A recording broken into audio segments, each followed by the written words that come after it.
Riwayat Orang Kudus 21 Februari. Santo Petrus Damianus, uskup dan pujangga gereja. Orang tua Petrus meninggal ketika ia masih kecil. Kakaknya yang sulung memikul tanggung jawab untuk membesarkan Petrus. Meskipun demikian, Petrus tidak menikmati suatu hidup yang baik dan membahagiakan di rumah kakaknya itu. Ia diperlakukan secara kejam.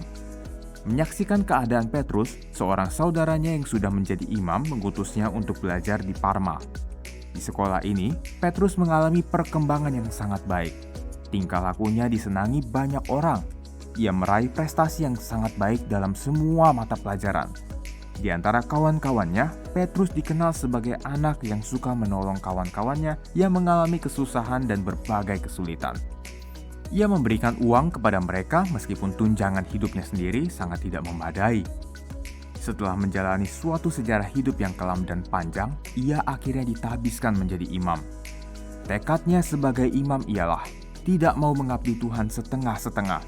Karena itu ia mengambil keputusan untuk meninggalkan segala-galanya lalu menjadi seorang rahib di pertapaan Fonte Avellana. Kebijaksanaan, kepandaian, dan kerendahan hatinya membuat dia disenangi oleh semua rahib di pertapaan itu. Akhirnya, ia diangkat menjadi pemimpin pertapaan itu.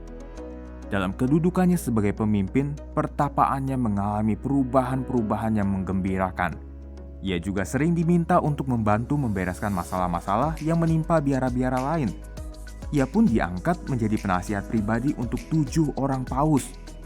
Karena semua prestasinya itu, Petrus Damianus akhirnya dipilih menjadi uskup dan kardinal di Ostia oleh Paus Stefanus ke-9. Jabatan mulia ini kemudian diletakkannya kembali karena ia lebih suka hidup menyendiri di biara pertapaan Fonte Avellana. Sungguh pun Petrus dikenal luas sebagai seorang intelektual. Ia tetap menampilkan dirinya setara dengan kawan-kawannya.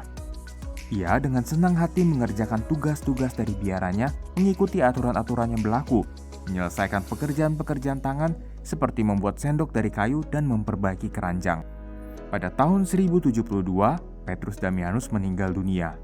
Tulisan-tulisannya tentang berbagai soal iman sangat bermutu dan menjadi warisan gereja yang bernilai tinggi.